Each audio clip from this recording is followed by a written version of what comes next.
Hello my friends, welcome to my YouTube channel. अगर आप लोगों को मेरी स्टोरी चैनल की स्टोरी अच्छी लगे तो लाइक शेयर सब्सक्राइब ज़रूर से ज़रूर कीजिए और बेल आइकन बटन भी प्रेस कर दीजिए। मैं अपनी नानी की स्टोरी आप लोगों के साथ शेयर करना चाहती हूँ।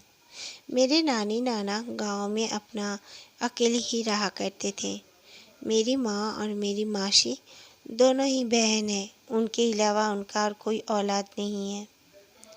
इसी तरह दोनों का शादी हो गया था और वो अपने अपनी ज़िंदगी में व्यस्त हो गए थे और नाना नानी काफ़ी बूढ़े भी हो गए थे।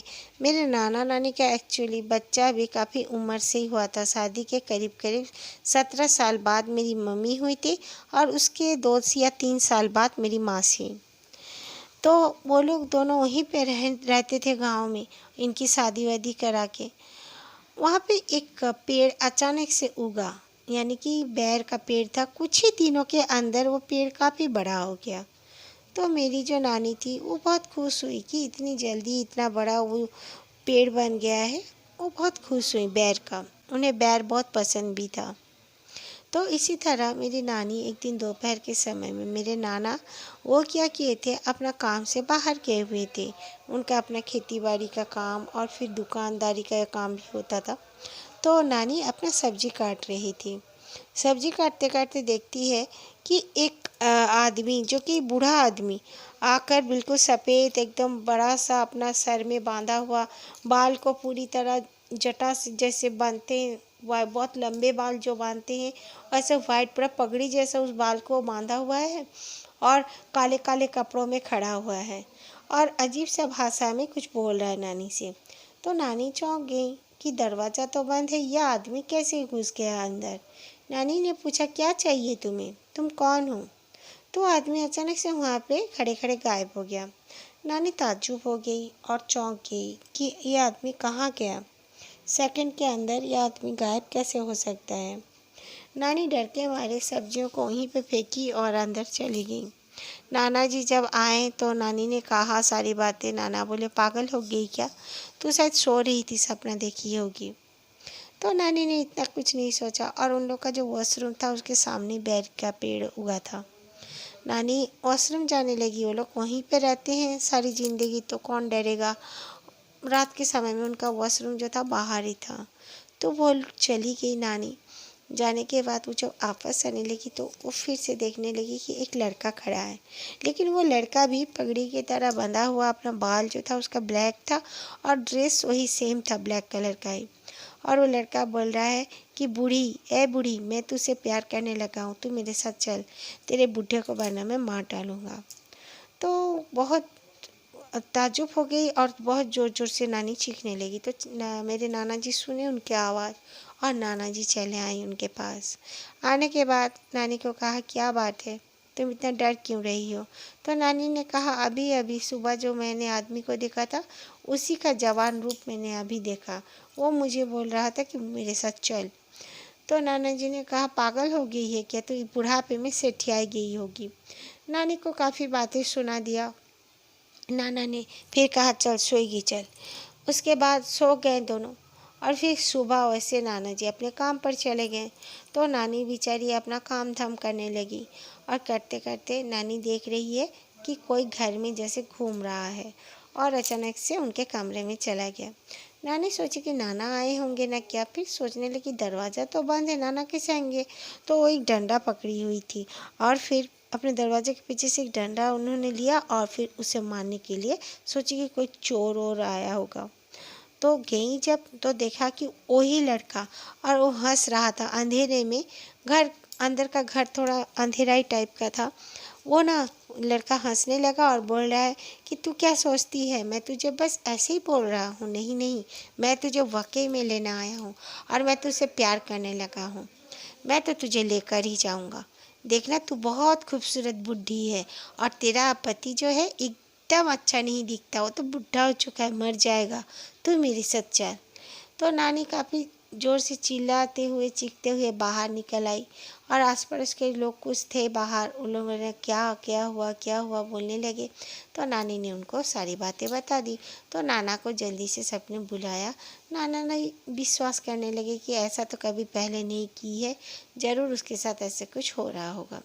सामने एक कोई मस्जिद हुआ करता था उनके, जहाँ पे वो लोग जानते थे कि वहाँ पे कोई मौलवी थे जो कि सबको झाड़ फूँक वगैरह किया करते थे।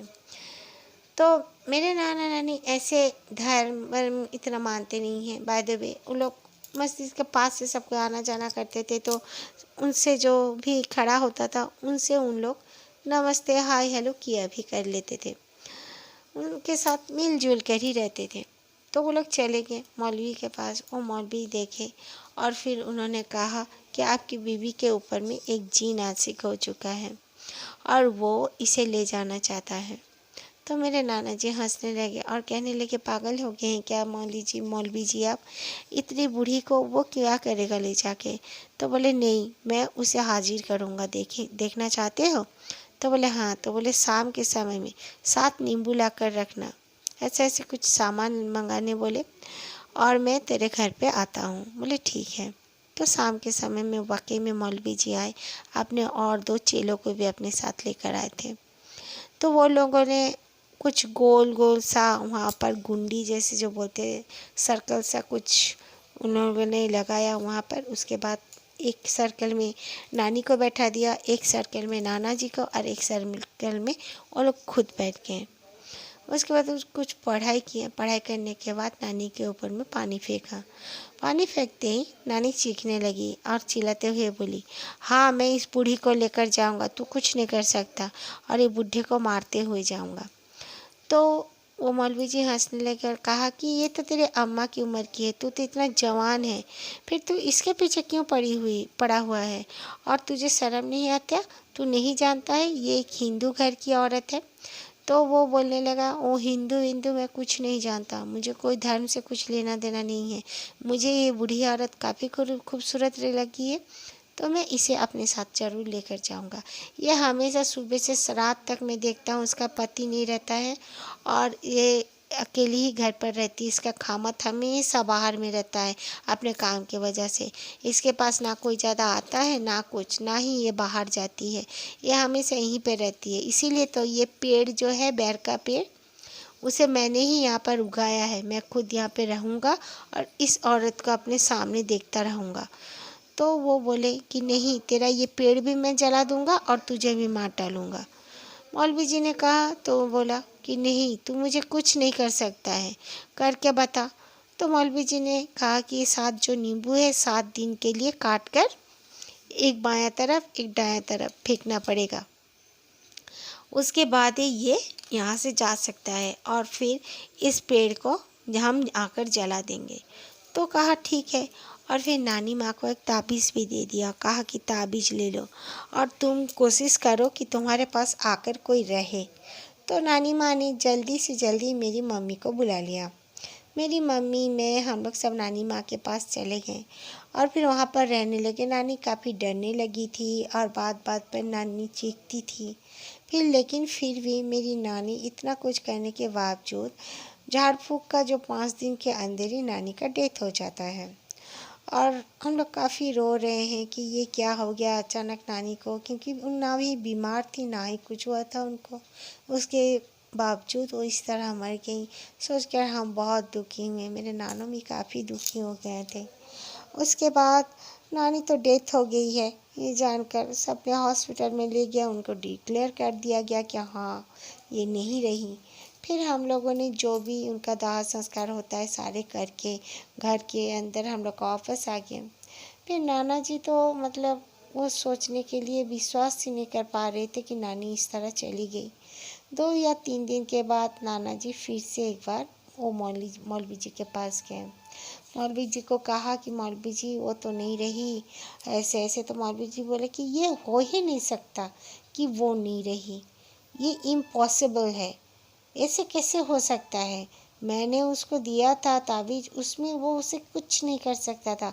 हाँ, वो आँखों का धोखा दे के ज़रूर आप लोग को बहला सकता था कि ये मर गई है, लेकिन आपकी बीवी असल में नहीं मरी थी। मुझे ऐसे ही लगता है, हो ही नहीं सकता है। आप लोगों ने बहुत बड़ी गलती कर दी। वो अगर मरी पड़ी थी तो आप लोग मुझे क्यों नहीं बुलाए? मैं कुछ देखता, मैं हो ही नहीं सकता। बार बार मौलवी जी ऐसे बात कहने लगे।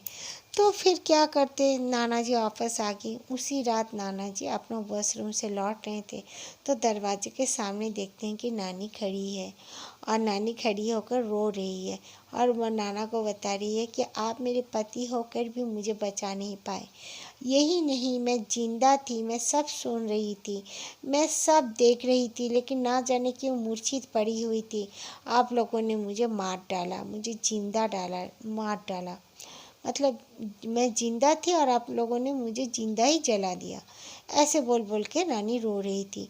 नाना जी तो ये देखकर उनको बहुत ये दुख हुआ और वो सर चकरा के गिर गए। सुबह हम लोग उठकर देखे कि नाना इस तरह गिरे पड़े हैं। फिर हम लोग नाना को बहुत कोशिश किए हमारे साथ लाने का। मौसी भी आई, मौसी भी कोशिश की कि नाना जी को ले जाए, लेकिन नाना ने कह दिया नहीं, मैं नहीं जाऊंगा। और नाना जी उसी घर में रहते हैं और नाना जी के पास हमेशा नानी आती है, पैर के सामने में बैठती है और रोती है और कहती है कि आपने मेरे साथ ये क्या कर दिया, मैं तो जिंदा थी, आपने मुझे जला दिया। और फिर मौलवी जी को जब ये बात बताई तो मौलवी जी ने कहा ज़रूर वो उसका जो मुक्ति नहीं मिला होगा। आप एक काम करो, आप अपने किसी पंडित से अपने घर का पूजा पाठ करवाओ तो शायद उसे मुक्ति मिले। तो नाना जी ने कहा ठीक है। वो एक पहुँचे हुए हम हिंदुज़्म में ही किसी एक बाबा को बुलाए और फिर पूजा पाठ कराया। 21 दिन तक उनके घर पर सुंदरकांड का पाठ होने लगा और फिर जो भी पूजा पाठ होता है, हवन, वो सब हुआ। उसके बाद जाके नाना जी ने कहा कि नानी उनको दिखना बंद हुई। और यही नहीं, वो जो पेड़ था बेर का, वो भी अपने आप ही पूरी तरह सूख कर ऐसे गिरा, लग रहा था जैसे वो पेड़ को किसी ने जला दिया हो।